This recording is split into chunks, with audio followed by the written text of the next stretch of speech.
അമ്മയുടെ സഹോദരനെ കൊലപ്പെടുത്തിയ കേസിൽ പ്രതിക്ക് ജീവപര്യന്തം തടവിനും 10 വർഷം കഠിന തടവിനും 1.5 ലക്ഷം രൂപ പിഴയടയ്ക്കാനും ശിക്ഷ വിധിച്ചു. പാലക്കാട് ഒറ്റപ്പാലം പാലപ്പുറം സ്വദേശി വിളക്കത്തറ വീട്ടിൽ അനിൽകുമാറിനെയാണ് തൃശൂർ 1ാം അഡീഷണൽ ജില്ലാ കോടതി ശിക്ഷിച്ചത്. 2012 ജൂണിലായിരുന്നു കേസിനാസ്പദമായ സംഭവം. തൃശൂർ വിയ്യൂർ ജയിലിന് മുൻവശത്ത് ബാർബർ ഷോപ്പ് നടത്തിവരികയായിരുന്നു അമ്മാവൻ സുധാകരൻ. പ്രതി അനിൽകുമാറും സഹോദരൻ അജിത് കുമാറും ചേർന്ന് പണം ആവശ്യപ്പെട്ട് നിരന്തരം അമ്മാവനെ സന്ദർശിച്ചിരുന്നു. സംഭവ ദിവസം പ്രതികൾ ബാർബർ ഷോപ്പിലെത്തി സുധാകരനെ ഷേവ് ചെയ്ത് നൽകാമെന്ന് പറഞ്ഞ് കസേരയിലിരുത്തി. തുടർന്ന് കഴുത്തിൽ വയർ ചുറ്റി ശ്വാസം മുട്ടിച്ച് കൊലപ്പെടുത്തുകയായിരുന്നു. മരണമുറപ്പിക്കാൻ ബ്ലേഡ് ഉപയോഗിച്ച് കഴുത്ത് മുറിക്കുകയും ചെയ്തു.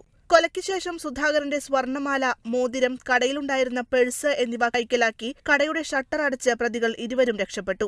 1ാം പ്രതി അജിത് കുമാർ പിന്നീട് ആത്മഹത്യ ചെയ്തു. പ്രതികളെ ബാർബർ ഷോപ്പിൽ വെച്ച് കണ്ടവരുടെ മൊഴിയും വിരലടയാളവും അടക്കമുള്ള ശാസ്ത്രീയ തെളിവുകളും കേസിൽ നിർണായകമായി. വിയ്യൂർ പോലീസാണ് കേസ് അന്വേഷിച്ച് കുറ്റപത്രം സമർപ്പിച്ചത്. പ്രോസിക്യൂഷനു വേണ്ടി ജില്ലാ public prosecutor KB. Sunilkumar, Liji മധു എന്നിവർ ഹാജരായി. Kerala vision news, Thrissur.